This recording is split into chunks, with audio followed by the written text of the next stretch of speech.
Bonjour, bienvenue sur ce nouveau podcast, c'est Marianne. Ici on parle de spiritualité et de tout ce qui peut t'aider à restaurer ton âme parce qu'une âme non restaurée est une bombe à retardement. Alors si ce sont des sujets qui t'intéressent, n'hésite absolument pas à t'abonner et à activer la cloche des notifications pour être prévenu en cas de nouvelles vidéos. Alors aujourd'hui je voulais vous parler d'un sujet qui est vraiment essentiel. Je parlais dernièrement avec une personne qui m'expliquait qu'elle était souvent assaillie par toutes sortes de pensées, par toutes sortes de choses en fait dans son esprit et parfois c'était compliqué en fait de devoir y voir clair, de devoir faire la part des choses et qu'elle n'arrêtait pas de penser et de penser et de penser et c'est vrai que je me suis rendu compte que c'est quelque chose d'essentiel qu'on ne dit pas souvent mais il est vraiment primordial de faire attention à notre état d'esprit, à la disposition de notre cœur quand on cherche Dieu, quand on essaye d'écouter, de vouloir discerner ce que Dieu veut nous dire, que ce soit au travers de la parole de Dieu, que ce soit de la parole de Dieu, la Bible, que ce soit au travers des enseignements. Si votre disposition de cœur n'est pas au calme, si votre âme n'est pas au repos, ça va être compliqué d'entendre ce que Dieu veut vous dire. Et vous savez, de nos jours, on est vraiment assailli par toutes sortes de voix. Il y a la voix du monde extérieur, il y a la voix de notre chair, il y a la voix de Dieu et il y a la voix du diable. Et parfois, réussir à discerner ce que Dieu veut nous dire, discerner ce que le Saint-Esprit veut nous dire, c'est vraiment quelque chose de très compliqué. Alors aujourd'hui, je vais vraiment partager avec vous 2 choses préalables à faire avant d'écouter la parole, avant de lire, de méditer la parole et avant de suivre tout enseignement. Parce que vous pouvez vous tromper parfois au travers de toutes ces voies-là. Si vous n'arrivez pas à discerner la bonne voie, vous pouvez vous tromper et ça peut être un peu désastreux dans vos choix, dans vos décisions. Donc je pense que c'est vraiment un sujet important. Donc l'une des premières choses que je voulais rappeler, parce que c'est dans Luc 8, verset 18 qu'on le voit, c'est la parabole du semeur. Dans Luc 8, Luc 8, c'est la parabole du semeur. Je pense que vous connaissez cette parabole qui parle de 4 types de cœurs. Mais la fin de cette parabole, verset 18, il est écrit « Prenez donc garde à la manière dont vous écoutez, car on donnera à celui qui a, mais à celui qui n'a pas, on notera même ce qu'il croit avoir. » Il est vraiment important de se rappeler que la disposition de notre cœur est vraiment important pour pouvoir recevoir quoi que ce soit de Dieu. Pour pouvoir recevoir, entendre ce que Dieu nous dit ou ce que Dieu veut nous dire. Et vous savez, la parabole du semeur, vous connaissez cette parabole, c'est cette parabole qui parle de 4 types de cœurs. Je ne vais pas relire tout le passage dans son entier, mais il y a 4 types de cœurs pour résumer. Il y a 4 types de cœurs. Le verset 12 nous parle du cœur incrédule. Le verset 13 nous parle du cœur rocailleux. Le verset 14 du cœur épineux. Et le verset 15 du cœur bon et honnête. Et honnêtement, rapidement, avant de vous partager avec vous ces 2 choses préalables à faire avant d'écouter la parole, je voulais rappeler ceci. Le cœur, donc... le cœur incrédule, c'est vraiment celui qui va être méprisant, il va être un peu orgueilleux, rempli de préjugés.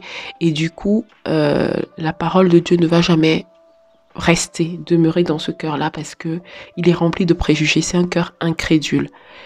Le deuxième type de cœur, c'est un cœur qui est vraiment rocailleux, c'est-à-dire que il y a beaucoup d'épreuves et en fait, à cause de ces épreuves, il a du mal à garder la parole, il est inconstant. Et le troisième type de cœur, c'est un cœur épineux. Il aime en fait tout ce qui se passe autour de lui et en fait, il est attiré par tout. On va dire les richesses, le plaisir du monde. Et en fait, c'est compliqué en fait parce que du coup, il n'arrive pas à appliquer Matthieu 6,33 qui dit « Cherchez premièrement le royaume de Dieu ».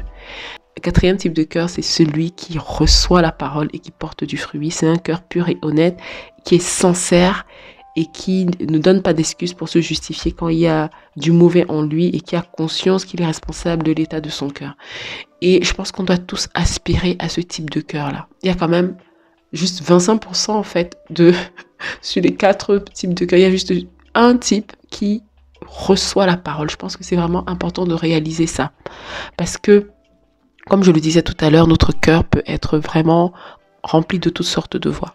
Donc ce que je disais, pour revenir à l'histoire que je vous racontais, ce que je disais à la personne qui me partageait ça, c'est qu'il fallait rechercher la paix du cœur. Il fallait rechercher vraiment d'être au repos au niveau de son âme. Parce que vous savez, l'âme, c'est le centre des émotions, c'est le centre de pensée. C'est vraiment où il y a toute la fabrication de nos pensées. Et c'est où il faut vraiment, avant de chercher Dieu, avant d'écouter, d'écouter la parole, d'écouter un enseignement, il faut vraiment rechercher cette paix-là au niveau de l'âme. Et donc, les deux choses à faire avant d'écouter la parole et de suivre un enseignement, c'est déjà d'examiner son cœur. S'il est rempli de soucis et d'amertume, je vous assure, ça va être très compliqué de pouvoir entendre ce que Dieu dit. Et donc, la première chose, c'est réussir vraiment à lâcher prise. Vous savez, si on est obsédé par une chose, c'est compliqué de recevoir la parole. Et la décision à prendre, c'est vraiment déjà de décider de lâcher prise et de supplier Dieu de nous libérer en fait de toute forme de stress, de toute forme de choses qui viennent nous empêcher d'être concentrés. Et 1 Pierre 5, verset 6 nous demande vraiment de décharger sur Dieu tous nos soucis parce que lui-même prend soin de nous. Et c'est super important de se rappeler ça. Sans le lâcher prise, on ne peut vraiment rien faire. Sans lâcher prise, sans nous abandonner complètement à Dieu avant d'écouter ce qu'il a à nous dire, ça va être compliqué parce que discerner, comme je le disais, toutes ces voix, c'est pas quelque chose d'évident. Et par nous-mêmes, ça va être compliqué. La parole nous dit que Dieu met en nous le vouloir et le faire.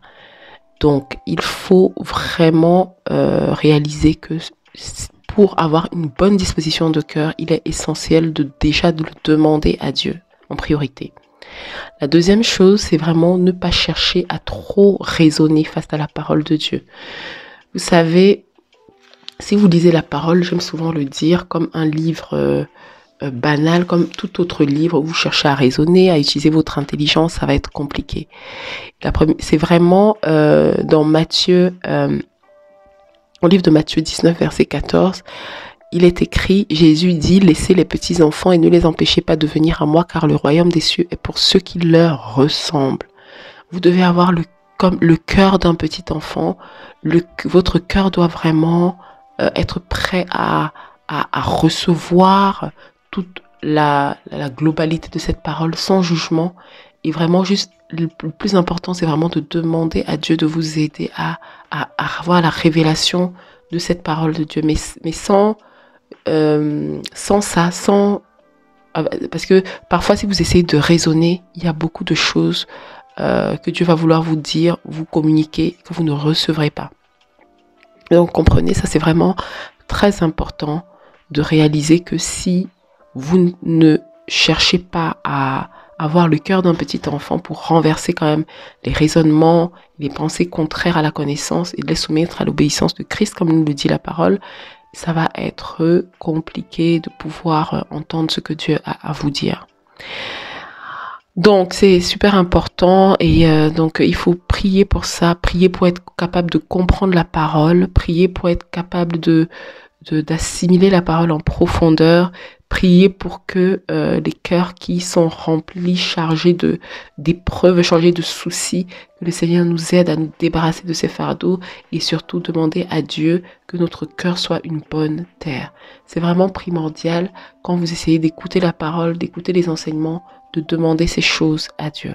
Autrement, il sera compliqué de vraiment assimiler tout ce qu'il a à vous donner. Donc voilà, c'était vraiment important pour moi de partager ça, rechercher la paix vraiment quand on veut écouter, quand on veut s'attendre à Dieu, qu'on veut vraiment discerner ce qu'il a à nous dire est essentiel. C'est vraiment essentiel. Donc voilà, je voulais pas être très longue aujourd'hui, c'est vraiment ce que je voulais partager avec vous. J'espère que c'est quelque chose qui va vous encourager à vraiment rechercher cette âme au repos, à rechercher cette paix, cette paix dans le cœur avant de vouloir écouter Dieu, de rechercher vraiment à avoir une bonne disposition de cœur, parce que c'est vraiment important de réaliser que si on a une mauvaise disposition de cœur, on n'entendra pas, on ne discernera pas vraiment ce que Dieu veut nous dire. Donc je vous dis à très bientôt, n'hésitez pas à partager ce podcast à quelqu'un qui pourra en avoir besoin. Soyez bénis.